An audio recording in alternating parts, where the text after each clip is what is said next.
오늘 함께 봉독할 하나님 말씀 요한복음 3장 1절로 15절까지 말씀을 봉독합니다. 요한복음 3장 1절로 15절까지 말씀을 봉독하실 때 마지막 절은 같이 읽습니다. 바리새인 중에 니고데모라 하는 사람이 있으니 유대인의 관원이라. 그가 밤에 예수께 와서 가로되 랍비여, 우리가 당신은 하나님께로서 오신 선생인 줄 아나이다. 하나님이 함께 하시지 아니하시면 당신의 행하시는 이 표적을 아무라도 할 수 없음이니이다. 예수께서 대답하여 가라사대 진실로 진실로 네게 이르노니 사람이 거듭나지 아니하면 하나님 나라를 볼 수 없느니라. 니고데모가 가로되 사람이 늙으면 어떻게 날 수 있삼나이까? 두 번째 모태에 들어갔다 날 수 있삼나이까? 예수께서 대답하시되 진실로 진실로 네게 이르노니 사람이 물과 성령으로 나지 아니하면 하나님 나라에 들어갈 수 없느니라. 육으로 난 것은 육이요 성령으로 난 것은 영이니 내가 내게 거듭나야 하겠다는 말을 기이 여기지 말라. 바람이 임의로 불매 내가 그 소리를 들어도 어디서 오며 어디로 가는지 알지 못하나니 성령으로 난 사람은 다 이러하니라. 니고데모가 대답하여 가로되 어찌 이런 일이 있을 수 있나이까? 예수께서 가라사대 너는 이스라엘의 선생으로서 이런 일을 알지 못하느냐? 진실로 진실로 네게 이르노니 우리 아는 것을 말하고 본 것을 증거하노라. 그러나 너희가 우리 증거를 받지 아니하는도다. 내가 땅의 일을 말하여도 너희가 믿지 아니하거든 하물며 하늘의 일을 말하면 어떻게 믿겠느냐? 하늘에서 내려온 자 곧 인자 외에는 하늘에 올라간 자가 없느니라. 모세가 광야에서 뱀을 든 것 같이 인자도 들려야 하리니. 같이 읽습니다. 이는 저를 믿는 자마다 영생을 얻게 하려 하심이니라. 아멘. 자, 오늘은 성령 침례와 성령 충만이라는 제목으로 하나님 말씀을 함께 나누겠습니다. 성령은 믿는 자 안에 내주하시는 하나님이십니다. 우리가 성령께서 우리 믿는 사람에게 내주하신다라고 하는 이 이야기는 성령께서도 하나님과 동등됨을 취할 것으로 여기지 아니하시는 그분의 겸손한 모습으로 우리는 볼 수 있습니다.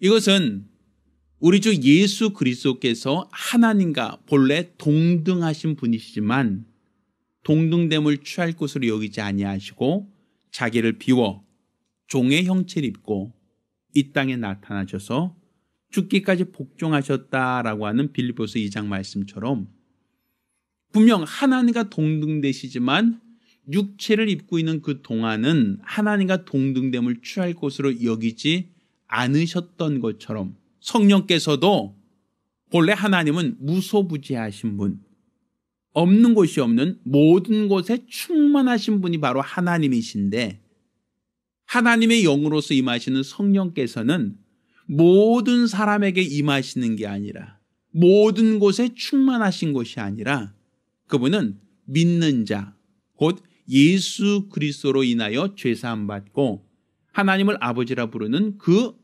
구원받은 자 안에만 내주하신다라고 얘기할 수 있습니다. 그렇게 우리 하나님은 무소부지하시지만 성령은 무소부지하신 성품을 잠깐 제한하고 믿는 자 안에만 내주하시기에 성령께서 아버지께 대하여 겸손을 보이시는 것이다 라고 말할 수 있는 겁니다. 우리는 이렇게 성령께서 믿는 자 안에 내주하시는 사건, 이 사건을 우리는 성령 받았다라고도 말을 하고 성령 침례라고도 표현을 합니다. 아마 이 중에서도 성령 받으셨습니까? 라고 물어보면 그 중에는 예, 성령 받았습니다 라는 분도 있고 또 그들 중에는 글쎄요, 내가 성령 받았는지 안 받았는지 잘 모르겠습니다 라고 답변할 분도 아마 그 중에 있을 겁니다. 그래서 우리가 분명히 알아야 될 것은 성령께서는 예수로 인하여 죄사함 받은 자 안에 임하시는 분이시다라고 말할 수 있습니다. 근데 성령 받았다라고 표현하면 될 것을 왜 성령 침례라고도 표현을 하고 있는가? 오늘 본문에서도 너희가 물과 성령으로 거듭나지 아니하면 하나님 나라에 들어갈 수 없다라고 말씀하시는데 왜 성령 받는 것과 물에 들어가는 것, 침례라고 하는 것을 같은 맥락에서 이해를 하고 있는가? 이것은 우리가 침례를 받는 사건과 성령을 받는 사건이 공통 분모가 있기 때문입니다. 자, 우리가 보편적으로 얘기할 때 물을 통과한다라고 하는 것은 예전에 제가 말씀드린 것처럼 우리 각 사람, 모든 사람, 저를 포함하여 이곳에 있는 모든 사람들 혹은 우리 세상에 살고 있는 모든 사람들은 다 어머니 모태에서 있다가 10달간 잘 자란 그 모습으로 이 세상에 출산이라는 경험을 통하여 세상에 나온 사람들이다라고 볼 수 있습니다. 아마 이 중에 저는 어머니 없습니다. 저는 어머니 뱃속에서 10달간 있었던 경험이 아예 없습니다. 라고 말할 사람은 없을 거예요. 내가 기억을 못할 수는 있지만 그렇지만 모든 사람들은 다 어머니 모태에서 출산이라는 경험을 통하여 세상에 나오게 됩니다. 자, 그런데 사람만이 아니라 이스라엘 백성들도 하나의 큰 민족, 하나님이 택한 민족으로 시작하기 전에는 애굽에서 종살이하던 민족을 하나님이 홍해라고 하는 물을 건너서 홍해라고 하는 물을 통과해서 비로소 하나님의 백성으로 삼으셨다는 것을 우리가 볼 수 있습니다. 그러니까 하나님의 백성으로 시작은 언제 시작되었는가? 애굽에서 종살이할 때가 아니라 그들이 홍해를 건너서 출애굽한 이후에 하나님은 그들을 내 백성이다 말씀하셨고 그들에게 계명을 주셨던 것을 우리가 기억을 합니다. 그것은 예수 그리스도께서도 그가 처음에 잉태될 때는 성령으로 잉태되었다라고 말하고 또 동정녀 마리아에서 태어날 때도 동방박사들은 왕으로 태어나신 이가 어디 계시냐라고 하며 이스라엘 전역을 찾아다녔고 또 베들레헴에 와서 예수께 보배압을 열어 황금과 유향과 몰약을 선물했다라고 기록하고 있습니다. 자, 그런데 왕으로 나신 이가 어디 계시냐라고 했던 그 왕은 나사렛 사람으로 사셨습니다. 30년간 나사렛에서 사는 동안은 왕의 풍채도 왕의 모습도 왕의 역할도 전혀 하지 않으셨습니다. 오히려 나사렛에서는 목수로 사셨고 목수로서 집을 짓거나 건축하는데 그가 어떤 기술자 역할만 했을 뿐이란 얘기입니다. 결국 그의 모습에는 왕의 모습이 왕의 역할이 보이지 않습니다. 그렇지만 그가 요단강에서 침례를 받고 난 이후 요한에게서 침례를 받고 난 그 이후부터는 하나님의 아들로서 메시아로서의 공생애를 사는 것을 우리가 볼 수 있게 됩니다. 그것처럼 물을 통과한다라고 하는 것이 그냥 단순히 물에 잠겼다 나온다라는 의미만 있는 게 아니라 물을 통과해야 새로운 시작, 새로운 출발이다라고 하는 것을 성경은 우리가 말하고 있는 겁니다. 그러면 성령 침례, 성령 받았다라는 것을 성령 침례라고 하는 말과 같은 맥락으로 이야기를 하는 이유는 우리가 성령 받았다, 믿는 사람이 내 안에 성령이 임재하셨다라고 하는 이 얘기는 마치 우리가 물속에 들어가서 침례를 받는 사건과 다르지 않다라는 얘기입니다. 그러니까 교회의 시작, 신약교회의 시작은 성령이 임재하신 이후부터 신약교회가 시작되어지는 겁니다. 그러니까 결국 시작이라고 하는 맥락은 반드시 물을 통과하는 것처럼 성령으로 통과해야만 새롭게 새 출발할 수 있다, 새로운 시작을 할 수 있다라고 말할 수 있는 것이죠. 자, 그러면 물을 통과한다는 건 무엇이냐면 옛사람이 장사되어지고 이제 새 사람이 된다라는 표현입니다.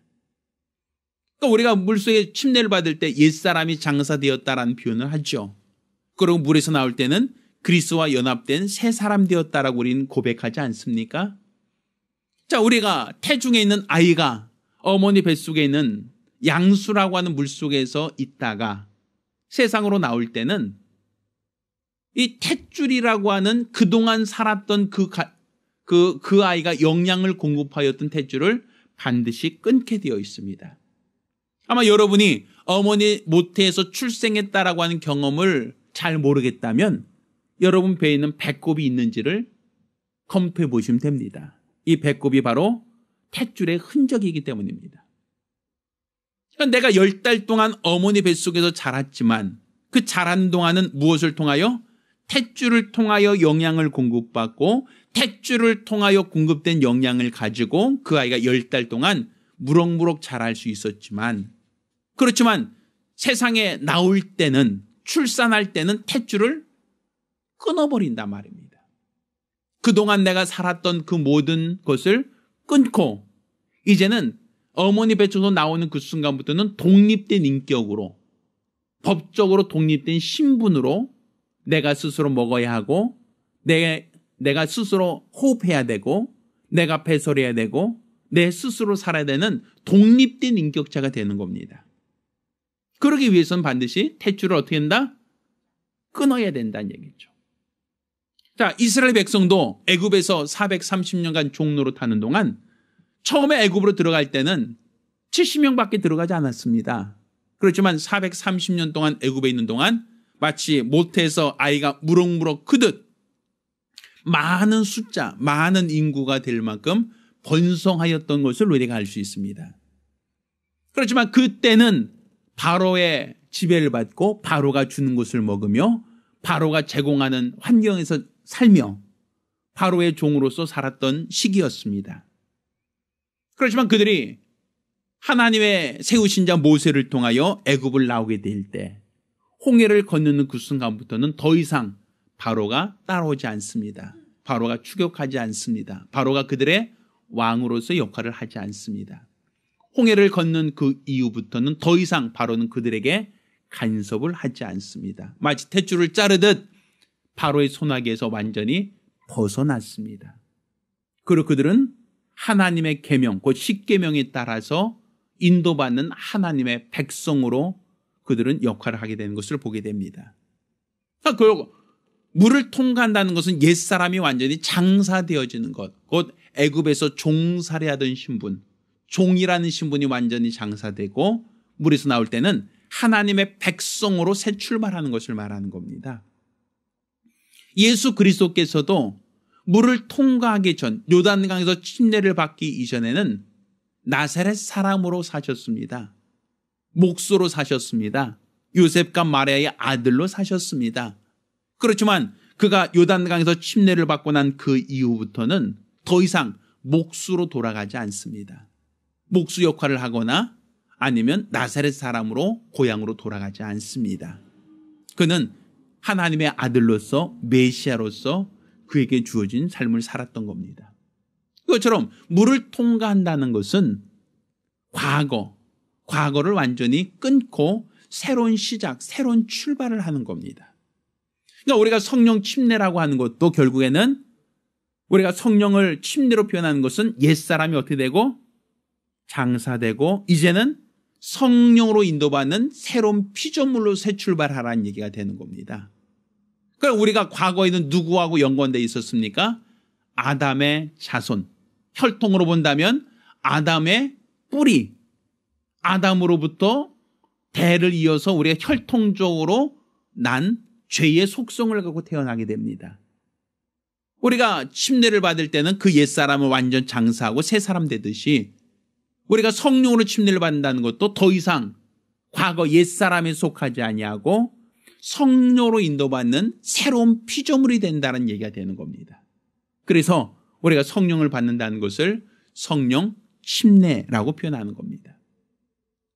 자, 이렇게 성령을 받았습니다. 나는 성령 받았습니다. 라고 한 얘기는 결국 성령 침례 받았다는 얘기고 옛사람이 완전 장사된 상태, 더 이상 과거 옛사람이 연연되지 않은 새로운 피조물로서 성령의 인도를 받는 새 삶을 산다라고 하는 이야기가 되는데 이것은 과거로 회귀할 수 없는, 돌아갈 수 없는 일방통행길이라는 것이 성령 침례의 특징입니다. 자, 한번 보세요. 아이가 어머니 뱃속에 10달 있다가 태어난 아이가 있어요. 그 아이가 다시 어머니 뱃속으로 들어간다라고 말할 수 있겠습니까? 제가 중학교 때 아주 절친인 친구 하나가 좀 얼굴이 우락부락해서 우린 그 친구를 크로마뇽이라고 표현했어. 크로마뇽. 그 친구의 별명이 크로마뇽이었어요. 근데 이제 그 친구가 항상 그 얘기를 해요. 내가 말이지 원래 처음에 났을 때는 너무 이렇게 멋지고 멋있으니까 우리 어머니가 보실 때 야, 이 아이가 너무 멋져서 여자들 많이 끌겠다. 안 되겠다 해서 다시 뱃속에 넣어갖고 다시 돌리다 보니까 이렇게 생겼다고. 그래서 자기가 못생긴 것은 이제 엄마 뱃속에 두 번째 들어갔다 나온 다음부터 이 모양 됐다고. 그 친구가 항상 그렇게 얘기를 했어요. 저희한테는. 사실 그 친구의 어떤 우스갯소리일 뿐이지 사람은 어머니 뱃속에서 나오면 다시는 뱃속으로 들어갈 수가 없습니다. 자, 이스라엘 백성들이 애굽에서 나왔죠. 홍해를 건너서 광야로 나왔죠. 근데 그들 중에 누가 애굽으로 돌아간 사람 있습니까? 없죠. 그들이 애굽을 동경하고 애굽에서는 고기를 먹고 외와 부추를 먹었다라고 그렇게 그들이 이야기를 했지만 애굽으로 돌아간 사람은 단 한 사람도 없었어요. 예수께서도 요단강에서 침례를 받고 이제 메시아로서 새 출발하는데 성령께서 그를 광야로 몰아내사 40일을 줄이게 하고 또 마귀에게 시험을 받게 했단 말입니다. 예수께서 40일을 줄이시는 그 기간 동안 하도 배가 고프니까 나 이따위 안 할래. 나 다시 목수할래. 나 과거에 나 돈벌이 하던 것으로 할래. 나 이거 이렇게 바꾼 거 못하겠어라고 예수님이 과거로 돌아가신 적이 있는가? 공생하는 동안 먹을 것이 없다고 다시 목수일 하겠다고 돌아가신 적이 있는가? 그렇지 않다는 거예요. 침례라고 하는 것은 마치 어머니 못에서 나오듯이 일방통행이 하는 겁니다. 완전 죽었으면 다시는 살아날 수 없는 한쪽 길밖에 없다는 것이죠. 또 우리가 성령 받았다는 것도 성령 받은 다음에 그래서 과거로 돌아갈 수 없다는 거예요. 근데 많은 사람들은 성령 침례 받았습니까? 성령 받았습니까? 라고 물어보면 글쎄 나 받은 것도 같고 안 받은 것도 같고 하고 성령 받은 것에 대해서 좀 긴가민가 참 확실하지 않다라고 말하는 분이 간혹 있으세요. 제가 그분께 이렇게 물어보고 싶어요. 그럼 집사님은 아니면 우리 성도님은 지금 엄마 뱃속에 있습니까? 아니면 세상에 나오셨습니까? 그렇게 물어본다면 뭐라고 얘기하겠어요? 글쎄요, 여기가 지금 엄마 뱃속인지 세상인지 잘 모르겠습니다. 이렇게 말할 분이 있으신가요? 아마 그렇게 생각하진 않을 것 같습니다. 지금 내가 있는 곳이 엄마 뱃속이라고 여기진 않을 테니까요. 분명 내가 세상에 태어났다라고 하는 것에 대하여 아마 누구도 부정하지 않을 것이라고 여겨집니다. 또 애굽에서 나온 이스라엘 사람들에게 자, 지금 여러분이 있는 장소는 애굽입니까? 아니면 홍해를 건너 광야로 나왔습니까? 라고 물어봤을 때 몰라요. 내가 정신이 없어서 지금 어딘지 모르겠네요. 라고 하는 사람은 없을 거예요. 지금 자기가 어느 곳에 있는지 애굽인지 광야인지 그것을 분별하지 못할 사람은 아마 없을 겁니다. 마찬가지겠죠. 우리가 성령 받았습니까? 받지 않았습니까? 다른 말로 성령 침례를 받았습니까? 받지 않았습니까? 라고 물어보면 내가 성령으로 말미암아 물과 성령으로 거듭났습니다라고 하는 그 체험이 있는 사람은 저 성령으로 거듭났습니다. 성령 침례 받았습니다. 라고 담대히 말하겠죠. 그렇지만 글쎄 내가 받았는지 안 받았는지 잘 모르겠어요. 라고 한다면 그거는 우리가 생각하는 성령 침례를 받았다라고 표현하기는 참 어렵단 말입니다. 이거는 분명한 체험, 역사적인 사건이기 때문입니다. 지금 내가 성령 받았다는 것은 성령 침례를 받았다는 것과 같은 맥락이고 그 얘기는 다른 말로 내가 물과 성령으로 거듭난 것을 말하는 겁니다. 이것은 확실한 체험입니다. 내가 예수를 주라 신한 것은 성령으로 하지 않고는 예수를 주라 신할 수 없다 되어 있으니 내가 성령으로 침례를 받지 않았으면 어떻게 예수를 주라 고백하고 신할 수 있습니까?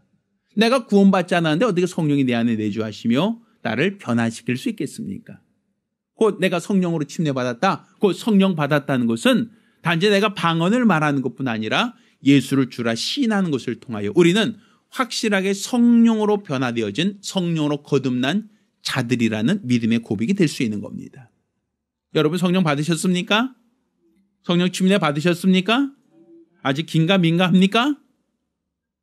내가 예수를 주라 시인할 수 있고 또 내가 방언을 말할 수 있다면 나는 성령으로 거듭난 성령 침례 받은 자, 성령 받은 자, 성령이 내 안에 내주하신 자 되었다라고 고백할 수 있는 겁니다. 자, 그럼 이렇게 성령 받은 자가 성령 침례를 받았다라고 고백한다면 또 그것과 더불어서 성령 충만이라는 것과 성령 침례는 어떠한 연관성, 어떤 차이점이 있는가라는 거예요. 아마 여러분도 아마 성령 충만하십니까? 라고 하면 성령 충만에 대해서 들어보셨죠? 우리 찬양할 때도 충만하게 하소서 하면서 우리 성령 충만을 얘기하지 않습니까? 자, 성령 충만하십니까? 그럼 성령 침례와 성령 충만은 어떤 차이가 있고 어떤 연관성이 있겠습니까? 여기서 충만이라는 것은 물에 아구까지 가득 찬 상태를 말하는 겁니다. 그러니까 물이 가득 찬 상태를 우리는 충만이라고 표현하는 거예요. 근데 사실 여러분 늘 충만하십니까? 충만하지 않습니까? 늘 충만해요? 충만하지 않으세요? 늘 아구까지 가득 차 있어요? 안 차 있으세요? 자, 예전에 제가 명절에 그때 이제 석탄일 근처에 어떤 그 영화가 TV에서 나오더라고요. 근데 그 영화가 뭐였냐면 닮아야 놀자라는 영화였어요. 물론 저는 이제 불교 쪽에 뭐 거의 관심이 없기 때문에 불교 영화라고 생각하고 사실 그렇게 뭐 이게 보려고 했던 건 아니지만 그 내용을 얼핏 보다 보니까 재밌어서 끝까지 다 봤어요. 그런데 이 닮아야 놀자라는 그 영화 보면 이제 조폭 깍두기 아저씨들과 어떤 중들의 어떤 얘기가 나옵니다. 근데 그들이 갈등 속에서 중들은 이제 그 깍두기 아저씨들을 절에서 쫓아내려고 하고 또 이제 깍두기 아저씨들은 절에 계속 숨어 있으려고 하는 어떤 그런 대립 관계 속에서 이런 주지 스님이 이런 어떤 퀴즈를 냅니다. 자, 너희들이 경쟁해서 이긴 사람 말 들어주겠다라고 한 얘기였어요. 그들에게 낸 숙제가 무엇이냐면 항아리가 있는데 항아리 아래가 깨져 있는 밑이 깨져 있는 항아리를 주면서 자, 여기다가 물을 가득 채워라. 물을 가득 채우면 채운 사람이 이긴다. 채운 팀이 이긴다라고 하는 과제를 줘요. 그리고 스님들한테도 밑이 깨진 항아리를 주고 조폭들한테도 밑이 깨져 있는 항아리를 주고서는 다 물을 채우라고 얘기합니다. 자, 그러자 이제 조폭과 또 스님들은 그 항아리에 물을 채우기 위해서 어떤 그 바가지로 물을 길어 나르고 어떤 사람은 뭐 신발로 물을 떠다 나르면서 거기다 계속 물을 붓죠. 근데 물을 아무리 붓고 부어도 항아리 아래가 깨져 있으니까 물이 어떻게 되겠어요? 다? 어떻게 돼? 다 물이 새버린단 말이에요. 그러니까 이제 새는 것을 막기 위해서 어떤 사람은 뭐 손으로 막아보고 배로 눌러보고 하면서 어떻게든지 간에 물 새는 데를 막아보려고 노력을 해요. 그러면서 계속 다른 사람들에게 물을 퍼나르라고 계속 요구하죠. 근데 내가 아무리 막으려고 해도 물은 계속 새나가고 물은 아구까지 채워지지가 않는 거예요. 자, 그러다가 조폭 중 하나가 야! 항아리 들어! 그러더라고요. 그러니까 깨진 항아리를 들고선 그들이 달리기 시작합니다. 어디로 달려요? 영화를 보시면 알겠는데 연못으로 가요. 그리고 그 연못에다가 그 항아리를 던져버립니다. 자, 그러자 그 밑이 빠진 항아리가 연못에 빠졌죠. 또 가라앉습니다. 자, 가라앉으니까 깨진 그 부위로 물이 새나가는 게 아니라 물이 오히려 더 들어와요. 그래서 결국에는 항아리가 완전히 물속에 잠기니까 어떻게 되겠어요? 물이 찬 거예요? 안 찬 거예요? 그게 차게 되더라고요. 저는 그거 보면서 야, 저건 불교 얘기가 아니라 기독교 얘기인데 저 왜 불교에서 저 얘기를 하고 있지? 저는 그 영화 보면서 전 그 생각을 했던 적이 있어요. 그 얘기는 뭐냐면 내가 성령 충만하다, 이 아구까지 물을 채운다라고 하는 개념은 내가 노력해서 채우는 게 아니라 완전히 성령 안으로 들어가야 된다는 거예요. 내가 허물이 있고 밑이 빠져 있고 부족하다 할지라도 내가 완전히 성령에 잠겨 있으면 그 상태가 아구까지 물이 가득 찬 상태가 되는 겁니다. 그러니까 우리가 성령 침례라고 할 때 물에 완전히 잠긴다라고 말씀드렸잖아요. 그러니까 성령 충만이라는 것은 성령 침례와 어떤 차이가 있냐면 성령 침례는 이례적 사건입니다. 한 번이에요. 오순절 다락방에서 성령을 받는 그 순간, 우리가 아이가 어머니 못해서 태어나는 그 순간, 이스라엘 백성이 홍해를 건너서 광야로 나오는 그 순간 딱 한 번입니다. 그런데 성령 충만이라고 하는 것은 이례적 사건이 아니라 연장되는 사건이에요. 내가 성령이 내 안에서 나를 주장하시는 것이 계속 지속되어지는 상태를 성령 충만이라고 얘기하는 거예요. 그러니까 물에서 잠깐 나왔다 이례적 사건이잖아요. 근데 물에서 나왔다가 아니라 지속적으로 계속 성령에 잠겨있는 상태, 마치 항아리가 연못에 빠져있는 그 상태가 지속되어질 때 우린 그 상태를 성령 충만이라고 얘기하는 겁니다. 그러니까 결국 우리가 성령 충만하기 위해서는 성령에 완전히 우리가 잠겨 있어야 된다는 거죠. 성경은 이와 같이 얘기하죠. 너희가 내 안에, 내 말이 너희 안에 거하면 무엇이든지 원하는 대로 구하라. 그럼 이루리라 하죠. 보면 너희가 어디 안에? 내 안에 들어와 있으라고 얘기하고 있단 말이죠. 그럼 우리가 주님 안으로 들어간 상태가 바로 성령 침례가 되고 그 상태가 계속 지속되어진 상태를 뭐라 한다? 성령 충만이라고 얘기하는 거예요. 근데 많은 사람은 물속에 들어갔다가 나왔다. 이례적 사건으로만 끝나려고 하니까 내가요 예전에 그 학교 다닐 때 그때 수련회에서 성령 받은 적이 있어요 라고 하는 것으로 끝내죠. 내가 예전에 성령 받았던 경험이 있는 것 같아요 라고만 얘기하지 그 이후로 충만한 상태를 지속하지 못한 경우가 많다는 것이죠. 자, 그러면 성령 충만한 상태가 지속되지 못한다는 것은 무엇이냐? 이스라엘 백성이 홍해를 건너서 광야로 나왔습니다. 그런데 광야로 나온 모든 자들이 가나안 땅으로 들어간 것은 아니었어요. 그들 중에 태반은 다 광야에서 죽고 여호수아와 갈렙, 곧 홍해를 건너 나왔던 사람들 중에는 여호수아와 갈렙만 가나안 땅으로 들어갈 수 있었습니다. 그 이유는 무엇이었습니까? 그들이 애굽에서 나왔지만 애굽을 동경합니다. 우리가 애굽에 있을 때는 고기를 먹었고 외와 부추를 먹었으며 온갖 음식을 먹었는데 우리가 광야에 나와서 굶어 죽겠다라고 불평을 합니다. 때로는 물이 없다고 갈증을 호소하며 하나님께 원망을 합니다. 하나님을 대적합니다. 시험합니다. 하나님 아닌 다른 우상을 섬기기도 합니다. 결국 그들 중에는 가나안 땅에 들어갈 수 없었습니다.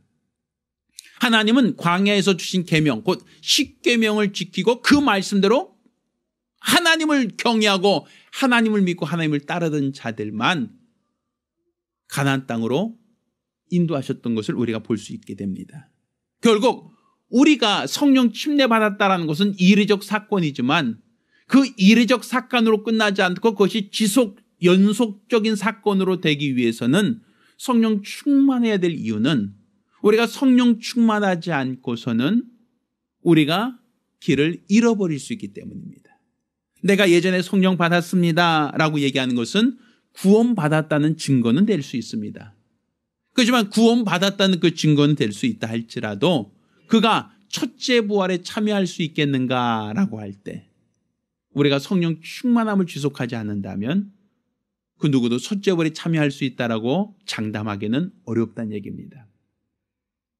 그러니까 우리가 지금 성령 받았습니다. 예전에 받은 적이 있습니다. 라는 것으로만 우리가 만족할 것이 아니라 우린 지속적으로 성령 충만한 자의 삶을 살려고 해야 됩니다. 그렇다면 성령 충만한 자의 삶은 어떤 삶인가? 성령이 내 안에 들어와셔서 나의 주인 되시는 겁니다. 그분이 내 안에 들어와셔서 나의 임금이 되시는 겁니다. 그분이 내 안에 들어와서 나를 지배하시고 통치하시는 자가 되는 겁니다. 그게 바로 성령 충만한 상태입니다. 완전히 그분이 나를 지배하고 그분이 나를 다스리시고 그분이 나를 주관하시는 상태, 그걸 우리가 성령 충만이라고 얘기합니다. 자, 이것을 성경 에베소 5장 18절에는 술 취하지 말라 이는 방탕한 것이니 너희가 성령의 충만을 받으라 이런 표현을 써요. 왜 성령 충만을 술 취하는 것과 같은 맥락에서 비유를 하고 있는가? 그것은 아마 이 중에서는 아마 약주를 드신 분이 많지 않을까? 아니, 없겠죠, 여기는. 그죠? 옛날에 교회 다니기 전에, 예수 믿기 전에는 조금 드셨을지 모르지만, 지금 다 절주하셨죠? 아마 대부분 그럴 거라고 여기고 있는데, 옛날 기억을 더듬어서 우리가 얘기한다면, 자, 술 취하지 마라 있는 방탕거진이 성령으로 충만을 받으라. 그러니까 성령 충만을 어디에다 지금 비유하고 있어요? 술 취하는 것과 비유를 하고 있거든요. 그러면 우리가 만약에 술을 마시던 옛날, 아니면 내가 술을 안 마셨다 할지라도 술을 마시는 분들의 이야기를 우리가 좀 보면, 자, 약주를 많이 드신 분 어때요? 자기가 마실 수 있는 양보다 더 많이 마셔서 완전히 술에 떡이 되면 어떻게 되죠? 그 사람이 발음이, 말을 해도 똑바른 발음이 나와요, 안 나와요? 예, 술 먹어 하고 이 말이 좀 이렇게 술 취한 말이 좀 어눌해지겠죠? 또 자기가 술 먹고 실수했습니다 이런 말 많이 하잖아요. 술김에 이런 표현 많이 쓰죠. 그러니까 내가 내 의지로, 내 생각으로 말하는 것도, 또 내가 술 먹고 나서 깬 다음에 무슨 말 했더라? 전혀 기억하지 못할 만큼 어떠한 술에 취한 상태에서는 술김 때문에, 술 때문에, 술의 그 알코올 때문에 그가 어떤 똑바로 걸으려고 해도 전봇대가 갑자기 나에게 달려들지 않습니까? 그렇죠? 또 술을 많이 드셔가다 보면 지구가 진짜로 돈다는 것을 경험할 수 있다고 얘기하잖아요.